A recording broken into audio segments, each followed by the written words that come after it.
Good morning student. आज के इस वीडियो लेक्चर में हम लोग बेसिकली डिस्कस करेंगे एड्रिनल ग्लैंड के बारे में। हालांकि लास्ट लेक्चर में हम लोगों ने पैराथायरॉयड और थायरॉयड ग्लैंड के बारे में देखा था, सो इस लेक्चर में हम लोग स्टार्ट करेंगे एड्रिनल ग्लैंड। एड्रिनल ग्लैंड को सुप्रारीनल ग्लैंड कहते हैं। कारण सुप्रा का मतलब that is superior position, renal term जो लिया गया है वो किडनी से लिया गया है, यानी कहीं ना कहीं ये किडनी के ऊपर जो लोकेटेड रहता है, इसी वजह से इसका दूसरा नाम क्या पड़ गया, सुप्रारीनल ग्लैंड।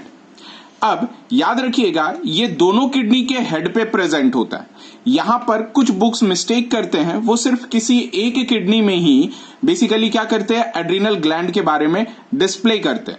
सो आप ध्यान रखिएगा कि ये जो एड्रिनल ग्लैंड है वो दोनों किडनी के हेड पे प्रेजेंट होता है। ऑरिजिन इसका एक्टोमीजोडर्मल इन ऑरिजिन है। हालांकि कैसे वो अभी हम लोग डायग्राम में समझने का कोशिश करेंगे। अगर एक्सटर्नल देखा जाए तो एक्सटर्नल में ये एड्रिनल ग्लैंड फाइब्रस कैप्सूल से कवर होता है, जबकि इसके इंटरनल में दो पार्ट होते हैं। टुवार्ड द पेरिफेरी को अपन कॉर्टेक्स कहते हैं, जबकि डीप इनसाइड द रीजन को अपन क्या कहते हैं, मेड्यूला कहते हैं। कॉर्टेक्स में 80 से लेकर के 90% सिक्रीशन रेस्पॉन्सिबल होता है, जबकि मेड्यूला में 20 से लेकर के 10% सिक्रीशन रेस्पॉन्सिबल होता है। जबकि कॉर्टेक्स मीजोडर्मल इन ऑरिजिन होता है, वहीं medulla neuroectodermal in origin होता है। सो जो मेड्यूला है, मेड्यूला में एक special type of cells present होते, they are commonly known as the chromaffin cells. इसे फियोक्रोमोसाइट्स भी कहते हैं। मतलब इसका कहीं ना कहीं कलर चेंजेस से भी काफी ज्यादा इंपॉर्टेंट रोल होता है। अब जरा देखें, कुछ फ्लोचार्ट से मैंने समझाने का कोशिश किया है। कॉर्टेक्स, एक्चुअल में कॉर्टेक्स में 3 लेयर होते हैं। सो यहां पे मैंने मेंशन नहीं किया है, उसे मैंने नेक्स्ट में डायग्राम के साथ समझाया है। जबकि मेड्यूला में एक ही रीजन पाया जाता है, प्लस इसमें 2 हार्मोन, जिसे इमरजेंसी हार्मोन कहते हैं, एड्रिनालिन और नॉर एड्रिनालिन सिक्रीट होता है। ये रिलेटेड होते हैं फाइट और फ्लाइट में, अनफेवरेबल कंडीशन में, और जिस चीज को अपन कैटेकोलामाइन कहते हैं। कैटेकोलामाइन इस वजह से कहते हैं क्योंकि ये बॉडी का कैटाबॉलिक एक्टिविटीज को क्या कर देता है, इंक्रीज करता है। कब, वो भी इमरजेंसी सिचुएशन में, यानी अब वैसा सिचुएशन जहां पर लड़ना हो या फिर वहां से भागना हो, तो उस सिचुएशन में बॉडी का कैटाबॉलिक एक्टिविटीज इंक्रीज करता है। यही कारण से इसे क्या कहते हैं, कैटेकोलामाइन कहते हैं। टीएस ऑफ एड्रिनल ग्लैंड। अब जरा देखेंगे, ये तो पहला फाइब्रस कैप्सूल रहा, उसके बाद 1, 2, 3 लेयर कॉर्टेक्स का रहा, उसके बाद इनर मेड्यूला रहा। अब ये जो कैप्सूल है, कैप्सूल के जस्ट नीचे जो कॉर्टेक्स रीजन पे है, पहला जोना ग्लोमेरुलोसा, उसके बाद जोना फेसिक्युलेटा, उसके बाद जोना रेटिकुलरिस। याद रखिएगा, ग्लोमेरुला से सिक्रीट होने वाला जो हार्मोन है उसका नाम मिनरलोकॉर्टिकॉइड है। ये कहीं ना कहीं मिनरल से इंपॉर्टेंट रोल प्ले करता है। फेसिक्युलेटा जो सिक्रीट करता है वो ग्लूकोकॉर्टिकॉइड है, ग्लूकोज से सिक्रीशन करता है। और रेटिकुलरिस सेक्स कॉर्टिकॉइड है। बहुत सारे बच्चे कंफ्यूजन में आकर के कुछ उल्टा सीधा करते, इसके लिए एक छोटा सा ट्रिक्स बनाया गया, that is go find rest make good sweet. यानी जाओ और रेस्ट को फाइंड आउट करो और मेक गुड स्वीट, और अच्छे स्वीट्स बनाओ। That is G for glomerulosa, F for fasciculata, R for reticularis, M for mineralocorticoid, G for glucocorticoid और S फॉर सेक्स कॉर्टिकॉइड। ये जो रीजन है that is adrenal medulla region है। अब धीरे धीरे अपन इन सारे हॉर्मोन्स के रिगार्डिंग डिस्कस करेंगे। पहला दैट इज मिनरलोकॉर्टिकॉइड। मिनरलोकॉर्टिकॉइड मैंने अभी ही आपको बताया कि मिनरल कहीं ना कहीं ये मिनरल से रिलेटेड है, तो देखिए जरा, ये रिलेटेड है वाटर और इलेक्ट्रोलाइट से, that is sodium, potassium, chlorine, etc. इसका जो मेन हार्मोन है that hormone is aldosterone. Aldosterone act करता है डीसीटी पे, कलेक्टिंग डक्ट पे। जैसे देखें, ये सोडियम और वाटर का रीएब्जॉर्प्शन करेगा, जबकि ये फॉस्फेट और पोटेशियम को क्या करेगा, बॉडी से बाहर भेजेगा डीसीटी में।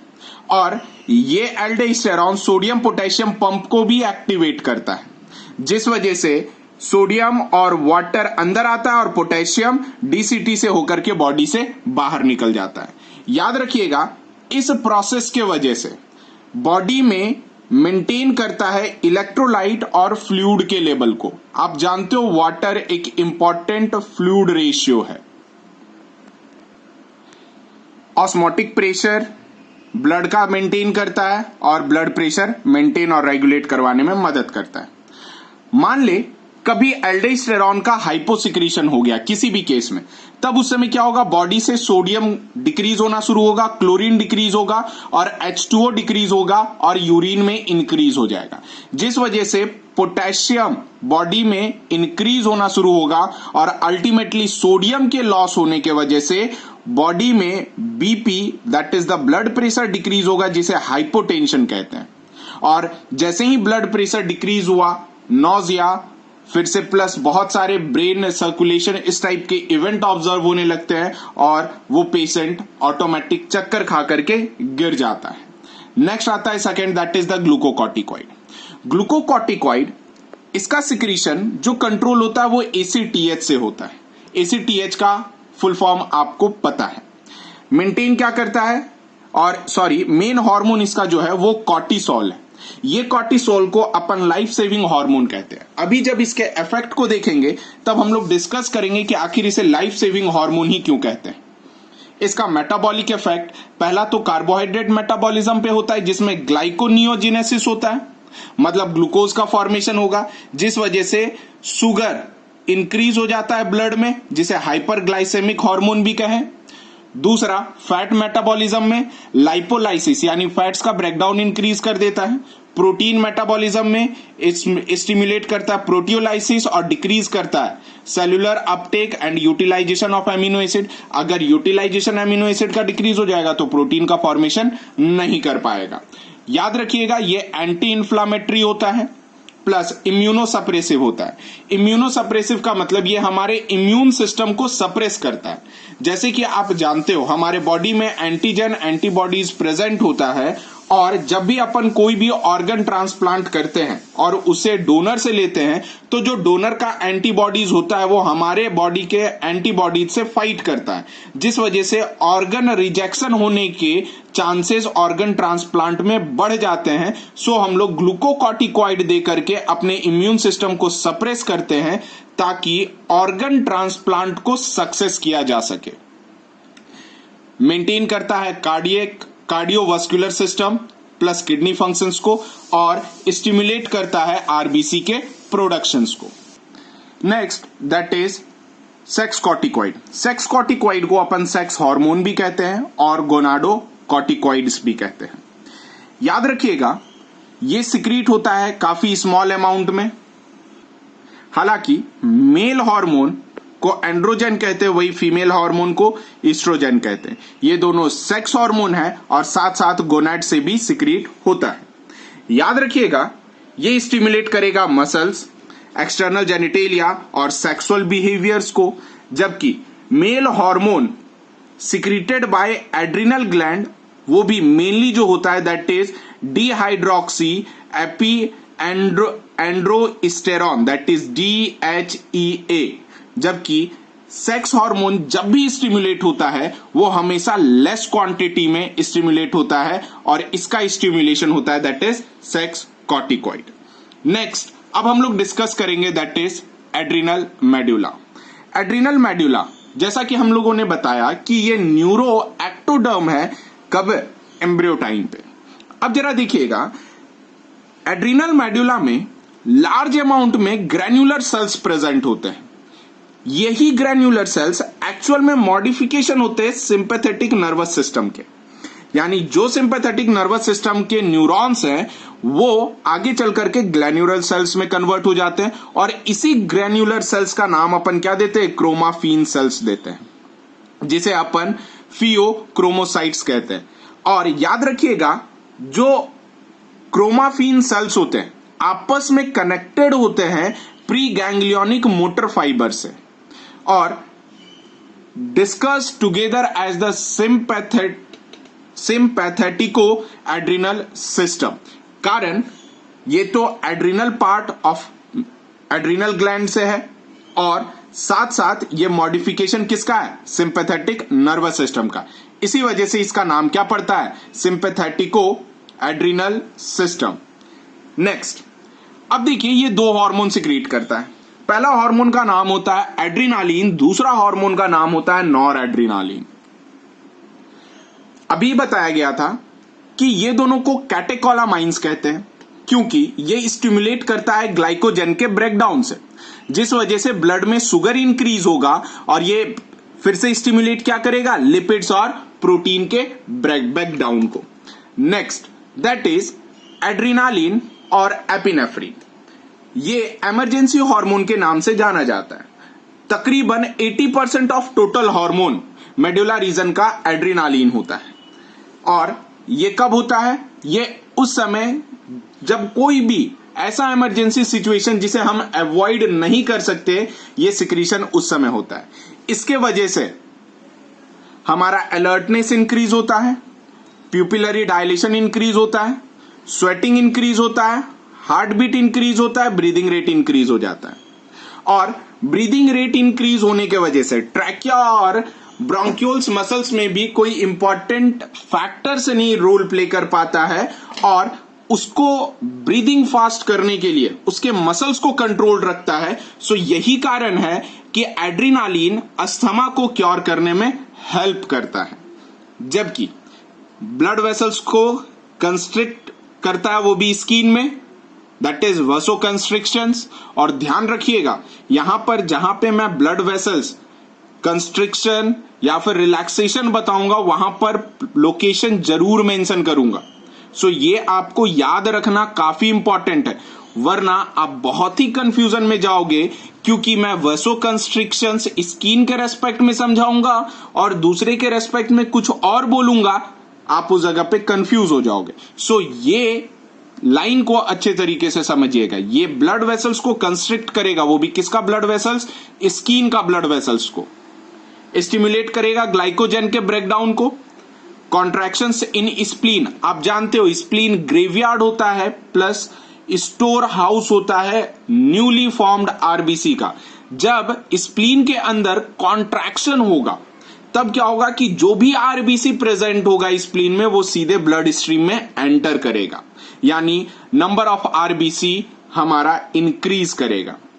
याद रखिएगा पेरिस्टालसिस मूवमेंट एलिमेंट्री कैनाल का डिक्रीज कर देगा, यानी उस समय कोई भी पेरिस्टाल्टिक मूवमेंट नहीं होगा जब बॉडी में एड्रिनालिन का कंसंट्रेशन बढ़ेगा। प्लस क्लॉटिंग पीरियड भी डिक्रीज करेगा। क्लॉटिंग पीरियड आप जानते हो जिसे ब्लड को क्लॉट करने वाले पीरियड्स कहते हैं, that is the clotting period, यानी ब्लड का जमना वो भी क्या हो जाएगा? डिक्रीज हो जाएगा। क्यों?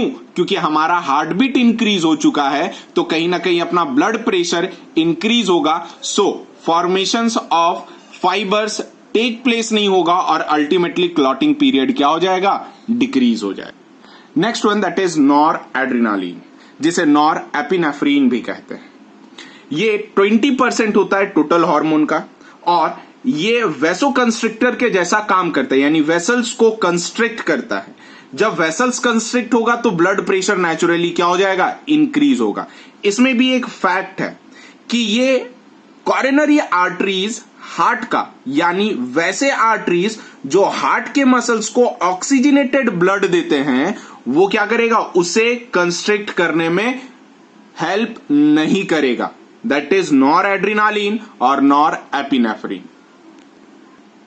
अब इसके कंट्रोल को अपन देखेंगे। जैसे एड्रिनोकॉर्टिकोट्रॉपिक हार्मोन है, किसका? एंटीरियर पिट्यूटरी से रिलीज होता है। इसका एसीटीएच कंट्रोल वेरी लिटिल और even does not control secretion of mineralocorticoid. ये लाइन बहुत ही इंपॉर्टेंट है। एसीटीएच आइदर तो बहुत कम कंट्रोल करता है मिनरलोकॉर्टिकॉइड को, आइदर कंट्रोल ही नहीं करता है। ध्यान रखिएगा एड्रिनल मेडुला हार्मोन ये जो होता है सिक्रीशन कंट्रोल्ड होता है किससे? नर्वस सिस्टम से। क्यों? क्योंकि ये सिंपैथेटिक नर्वस सिस्टम का मॉडिफिकेशन होता है। ध्यान रखिएगा। अब एक डायग्रामेटिक टर्म पे समझेंगे कि कैसे करके रोल प्ले करता है। लेट्स सपोज हाइपोथैलेमस से कॉर्टिकोट्रॉपिक रिलीजिंग हार्मोन निकलेगा, एंटीरियर पिट्यूटरी पे जाएगा और एसीटीएच को कहेगा कि भाई अब तू सिक्रीट आउट हो। जैसे ही एंटीरियर पिट्यूटरी से एसीटीएच का सिक्रीशन निकलेगा, up to mark secretion adrenal cortex पे जाएगा।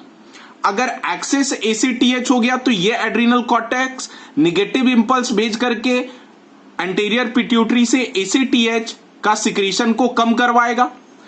जैसे ही एड्रिनल कॉर्टेक्स रहा कॉर्टिसोल, अगर कॉर्टिसोल बढ़ गया तो पर भी ये एड्रिनल कॉर्टेक्स को सप्रेस करेगा। दोनों का फैक्टर क्या है? एसीटीएच है। अब जैसे ही एक्सेस हो गया, एड्रिनल कॉर्टेक्स को कहेगा कि भाई तू एंटीरियर पिट्यूटरी को खुद मना कर।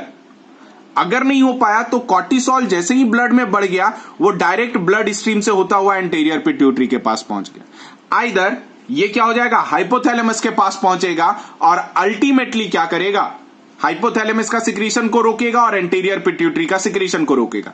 इस डायग्राम में समझने की सबसे बड़ी बात है कि कॉर्टिसोल का जो निगेटिव फीडबैक है वो एंटीरियर पिट्यूटरी से भी होगा और हाइपोथैलेमस पे भी होगा, जबकि जो एड्रिनल कॉर्टेक्स का एसीटीएच के वजह से निगेटिव फीडबैक डेवलप किया वो सिर्फ और सिर्फ एंटीरियर पिट्यूटरी पर होगा। ध्यान रखिएगा, ये सर्काडियन रिदम और स्ट्रेस जैसे ही इंक्रीज होगा तब जाकर के कॉर्टिकोट्रोपिक रिलीजिंग हार्मोन एंटीरियर पिट्यूटरी पे जाएगा और एड्रिनल कॉर्टेक्स का सिक्रीशन इंक्रीज करवाएगा। नेक्स्ट दैट इज द हाइपोसिक्रीशंस, कि अब हाइपोसिक्रीशंस हुआ तो उसमें डिजीज का नाम क्या होगा। अगर हाइपोसिक्रीशन हुआ तो that disease is commonly known as the Addison disease, जिसे लीड करेगा हाइपोग्लाइसेमिया यानी ग्लूकोज कम, वीकनेस काफी ज्यादा हो जाएगा, फैटिक थकान बढ़ जाएगा और हाइपर पिगमेंटेशन यानी बॉडी में जो स्किन पे पिगमेंटेशन है वो क्या हो जाएगा स्टूडेंट्स, इंक्रीज हो जाएगा। हाइपर सिक्रीशंस, अगर हाइपर सिक्रीशन हुआ that syndrome is commonly known as the Cushing syndrome. देखिए सिंड्रोम और डिजीज बहुत ही दो अलग अलग टाइप है, लेकिन यहां पर कसिंग सिंड्रोम डिजीज का ही नाम है। कॉर्टिसोल, और सॉरी फॉर दैट, आज का सबसे पहला क्वेश्चन हम लोगों के बीच का यही रहेगा कि what is the basic difference between syndrome and disease. मैं चाहता हूं कि सारे लोग इसमें कमेंट बॉक्स में अपना आंसर ड्रॉप करें, और जब मैं कमेंट बॉक्स का आंसर पढ़ता हूं तो मुझे बहुत खुशी होती है कि बहुत सारे अच्छे स्टूडेंट्स हैं जो बहुत ही मेहनत कर रहे हैं और बहुत अच्छे अच्छे कमेंट्स देते हैं, और उनका आंसर ऐसा होता है कि वो बहुत सोच समझ करके लिख रहे हैं और कहीं दूसरे जगह के हेल्प से भी और अपना दिमाग लगा करके लिख रहे हैं। सो कमेंट करने के लिए थैंक यू, लेकिन आप फिर से सिंड्रोम और डिजीज के बारे में अच्छे तरीके से पढ़ें और मैं चाहता हूं कि सारे स्टूडेंट्स कमेंट करें। सो हाइपर सिक्रीशन होगा तो कॉर्टिसोल इंक्रीज होगा, जिसके वजह से बॉडी फैट्स यानी लाइपोलाइसिस इंक्रीज हो जाएगा, यानी बॉडी फैट्स का ब्रेकडाउन होगा। मतलब जो फैट्स डिपॉजिटेड थे मतलब fats deposited in unusual body areas, जैसे like face, upper abdomen region which is characterised by the moon face, fish mouth और बुफेलो हम्प्स, यानी फैट का तो ब्रेकडाउन हो रहा है लेकिन ये जो फैट्स है वो कहीं अनयूजुअल पार्ट्स में डिपॉजिट होते चले जा रहे हैं, जिस वजह से बॉडी का जो फेस है वो अगली होता जा रहा है। इसी वजह से नाम क्या पड़ गया, मून फेस पड़ गया, फिश माउथ पड़ गया और बफेलो हम्प पड़ गया। Next that is the pancreas. Pancreas का नाम, पेन मतलब होल और क्रियास दैट इज फ्लैश, यानी पूरा सब के सब फ्लैश से बने हुए होते हैं और इसमें कुछ भी नहीं होता है। एंडोडर्मल ऑरिजिन होता है, पिंक कलर का होता है, हेट्रोक्लाइन ग्लैंड होता है, situated back side of the stomach और at the duodenal region in abdominal cavity. दो पार्ट्स होते हैं, पहला एसिनर पार्ट कहलाता है, दूसरा आइलेट्स ऑफ लैंग्रहंस कहलाते हैं। एसिनर पार्ट एक्सोक्राइन होता है जो सिक्रीट करते हैं एंजाइम, जो ऑलरेडी डाइजेशन एंड एब्जॉर्प्शन में डिस्कस कर दिया गया है। मेरे प्लेलिस्ट में जाकर के आप चेक करें और वहां पर पैनक्रियास के बारे में स्टडी करें। सेकेंड, आइलेट्स ऑफ लैंग्रहन एंडोक्राइन होता है, हार्मोन सिक्रीट करता है और महज 1% होता है। डिस्कवर्ड करने वाले साइंटिस्ट का नाम लैंग्रहंस था और इन्होंने अपने ही नाम पे रख लिया था। 4 टाइप्स ऑफ सेल्स होते हैं, अल्फा सेल्स ग्लूकागॉन सिक्रीट करता है, बीटा सेल इंसुलिन सिक्रीट करता है, डेल्टा सेल सोमेटोस्टैटिन सिक्रीट करता है, पैनक्रिएटिक पॉलीपेप्टाइड सेल्स जिसे पीपी सेल्स कहते हैं या फिर एफ सेल्स कहते हैं जो पैनक्रिएटिक पॉलीपेप्टाइड का सिक्रीशन करता है। सोमेटोस्टैटिन और पैनक्रिएटिक पॉलीपेप्टाइड हम लोग इसमें डिस्कस नहीं करेंगे, हम लोग मेजरली डिस्कस करेंगे ग्लूकागॉन और इंसुलिन के बारे में। अल्फा सेल्स जो कि सिक्रीट करता है ग्लूकागॉन। अब ग्लूकागॉन हाइपर ग्लाइसेमिक फैक्टर भी कहलाता है। जैसे ये ग्लूकागॉन चेन ऑफ पॉलीपेप्टाइड से बना होता है जिसमें near about 29 amino acids present होते हैं। ये इंसुलिन का जस्ट उल्टा होता है। Secretion when sugar level decrease, जैसे ही शुगर लेवल डिक्रीज होगा तब इसका सिक्रीशन क्या हो जाएगा, इंक्रीज हो जाएगा। यानी ये ब्लड में शुगर की अमाउंट इंक्रीज करवाने में इंपॉर्टेंट रोल प्ले करेगा। लीड क्या करेगा, ग्लाइकोनियोजेनेसिस यानी ग्लूकोज का फॉर्मेशन करवाएगा और लाइपोलाइसिस को इंक्रीज करेगा। Second that is beta cell जो कि क्या सिक्रीट करते हैं, इंसुलिन सिक्रीट करते हैं। फर्स्टली जो प्रिपेयर किया गया था वो बेंटिन एंड बेस्ट ने प्रिपेयर किया। मॉलिक्यूलर स्ट्रक्चर देने वाले एएफ सैंगर थे और टर्म भी इंसुलिन देने वाले सैंगर थे। जबकि फर्स्ट ह्यूमन इंसुलिन प्रिपेयर्ड किया गया था सान से, दैट इज उन्होंने इसका नाम रखा ह्यूम्यूलिन। याद रखिएगा ये इमैच्योर इंसुलिन है। इमैच्योर में अल्फा चेन, बीटा चेन और सी चेन यानी ए, बी और सी चेन प्रेजेंट होते हैं। अल्फा चेन को ए चेन भी कहते हैं, बीटा चेन को बी चेन भी कहते हैं और सी चेन को सिंपल सी चेन्स कहते हैं। जब ये मैच्योर हो जाता है तब ये जो सी चेन है उसे छोड़ देता है और तोड़ करके अलग हो जाता है और क्या बचता है, ए चेन और B chain. Alpha chain 21 amino acid का होता है जबकि बीटा चेन 30 अमीनो एसिड का होता है। मैच्योर होने के बाद दोनों चेन आपस में जुड़े हुए होते हैं by the help of disulphide bond से। और ये एक प्रोटीनिशियस हार्मोन होता है जो हम लोग अपने स्किन के अंदर इंजेक्ट करने के से लेते हैं और हमारा ब्लड का शुगर लेवल ये मेंटेन करता है। फंक्शन इसका कैसे है, तो टारगेट इसका मसल्स, एडिपोसाइट्स और हिपेटोसाइट्स पे होता है जो डिक्रीज क्या करता है, ग्लूकोज लेवल इन ब्लड। याद रखिएगा दैट इज ये रहा ब्लड कैपिलरीज। ब्लड कैपिलरीज में जो एक्सेस ग्लूकोज है और ये स्केलेटल मसल्स में जो एंटर करता है ये स्मूथ एंडोप्लाज्मिक रेटिक्यूलम पे जाकर के ग्लाइकोजन बनाता है और एमिनो एसिड जो मसल्स में प्रेजेंट होता है ये रफ एंडोप्लाज्मिक रेटिक्यूलम पे जाने के बाद प्रोटीन बनाता है। याद रखिएगा इसमें बैक और रिवर्स मैकेनिज्म नहीं होता है। और याद रखिएगा कि ये जो फैटी एसिड्स है इसे किस में कन्वर्ट करता है, फैट्स में कन्वर्ट करता है, वो भी मसल्स में। अब जरा देखिए इसी ब्लड कैपिलरीज में इंसुलिन जो स्केलेटल मसल्स में एंटर करते हैं इस जगह पे alpha beta hormonal receptor complex present होता है। ये इंसुलिन को बाइंड करके सेल के अंदर रिलीज करता है। जैसे ही ये सेल के अंदर आया और मसल्स के अंदर आया तो टायरोसिन काइनेज एक्टिविटी इंक्रीज हो जाता है जिस वजह से सेल परमेबिलिटी इंक्रीज होगा और phosphorylation of internal cellular protein यानी प्रोटीन का फॉस्फोराइलेशन भी इंक्रीज हो जाएगा। मतलब कि प्रोटीन जो है वो एटीपी के साथ कंबाइन करके प्रोटीन फॉस्फेट का फॉर्मेशन करेगा और ये क्या हो जाएगा, एक्टिव प्रोसेस होगा जिसके वजह से लाइपोजिनेसिस इंक्रीज होगा, लाइपोलाइसिस डिक्रीज होगा, ग्लाइकोजिनेसिस इंक्रीज होगा, ग्लाइकोजिनोलाइसिस डिक्रीज होगा, प्रोटीन सिंथेसिस इंक्रीज होगा, प्रोटीन लाइसिस डिक्रीज होगा। मतलब lipogenesis, lipo stand for the lipid, genesis का मतलब फॉर्मेशन, लाइपो का मतलब लिपिड, लाइसिस का मतलब ब्रेकडाउन। यानी लाइपोजिनेसिस फैट का फॉर्मेशन करेगा, लाइपोलाइसिस फैट का ब्रेकडाउन करेगा, ग्लाइकोजिनेसिस ग्लूकोज का फॉर्मेशन करेगा, ग्लाइकोजिनोलाइसिस ब्रेकडाउन करेगा, प्रोटीन सिंथेसिस इंक्रीज करेगा और प्रोटीन ब्रेकडाउन डिक्रीज करेगा।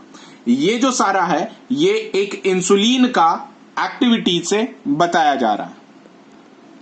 हालांकि हम लोग पहले भी डिस्कस किए थे कि ग्रोथ हार्मोन जो कि मोर पोटेंट होता है किसके साथ, इंसुलिन के साथ। सो बॉडी का जो ग्रोथ होता है वो बढ़ जाता है, काफी ज्यादा इंक्रीज होता है।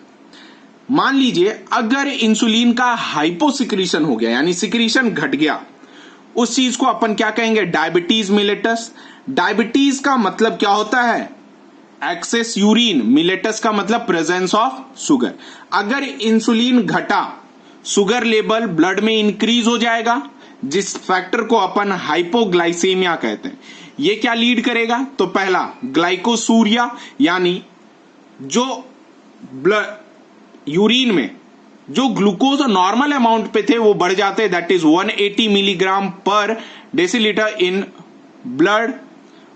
पॉलीयूरिया हो जाएगा, यूरिन फ्रीक्वेंट इंक्रीज होगा। पॉलीडिप्सिया हो जाएगा, थर्स्ट इंक्रीज हो जाएगा। पॉलीफैगी, हंगर इंक्रीज हो जाएगा। कीटो एसिडोसिस यानी कीटोन बॉडीज इंक्रीज होना शुरू होगा, और जिसमें सेवरल एसीटोन कंपाउंड और एसिडिक कंपाउंड्स इंक्रीज हो जाएंगे बॉडी में, जबकि कीटोयूरिया लीड करेगा। कीटोयूरिया का मतलब कीटोन बॉडीज यूरिन में इंक्रीज होना शुरू हो जाएंगे। ये क्या होता है, ये हाइपोसिक्रीशन होता है। मतलब जब इंसुलिन का कम सिक्रीट होगा बॉडी में, यानी ड्यूरिंग द डायबिटीज मिलेटस, हमें ये 6 क्राइटेरिया क्या होंगे, ऑब्जर्व होंगे किसी भी अफेक्टेड ह्यूमन के अंदर। अब 2 क्वेश्चंस, डायबिटिक कोमा किसे कहते हैं, इस वजह से भी पूछ रहा हूं डायबिटिक कोमा, क्योंकि डायबिटिक के पेशेंट बहुत लोगों के घर में बहुत ही ज्यादा कॉमन है, और ये इंडिया में मोस्ट फ्रीक्वेंट है। और डायबिटीज जो है जेनेटिक हो जाने के वजह से ये लगभग पैरेंटल और मैटरनल रेसेस में प्रेजेंट होना शुरू हो चुके हैं। इस वजह से आप कमेंट बॉक्स में बताएं कि डायबिटिक कोमा किसे कहते हैं। और सेकंड क्वेश्चन कि इंसुलिन हम लोग orally as a polio drop क्यों नहीं ले सकते हैं, जब भी लेते हैं तो आइदर इंट्रावेनस लेते हैं या इंट्रामस्कुलर लेते हैं। सो इसके आंसर का मुझे इंतजार रहेगा अपने कमेंट बॉक्स में। नेक्स्ट आता है कि जब इंसुलिन का एक्सेस सिक्रीशन हो जाए यानी हाइपर सिक्रीशन हो जाए, तो अब देखें हाइपर इंसुलिज्म कहलाएगा, यानी इंसुलिन हद से ज्यादा बढ़ गया तो कहीं ना कहीं क्या हो गया, ग्लूकोज तो डिक्रीज हो जाएगा। जैसे ही ग्लूकोज डिक्रीज हो गया तो दैट इज हाइपोग्लाइसेमिया हो गया। आप जानते हो ग्लूकोज लेवल अगर डिक्रीज हो गया तो हमारे बॉडी में एटीपी का फॉर्मेशन नहीं होगा, जिस वजह से हमें इरिटेशन इंक्रीज हो जाएगा, एनर्जी का एग्जॉशन इंक्रीज हो जाएगा। क्यों, क्योंकि ग्लूकोज कम है, ग्लूकोज जो भी था वो ब्लड वगैरह इस्तेमाल कर लिए। सो क्या होगा, एटीपी का फॉर्मेशन नहीं होगा तो हम लोग अर्ली एग्जॉस्ट हो जाएंगे, यानी जो एनर्जी हमें प्रॉपर बनना था वो बन नहीं पाएगा, वो जल्दी निकल जाएगा। अनकॉन्शियसनेस इंक्रीज होगा, और क्रैम्प्स यानी जिसे पैर में हाथ में अकड़न होती है वो इंक्रीज हो जाएगी, और अल्टीमेटली पेशेंट डाई हो जाएगा। सो आज के लिए इतना ही, मिलते हैं हम अपने नेक्स्ट यूट्यूब लेक्चर्स में। So stay safe and stay healthy. Thank you for watching.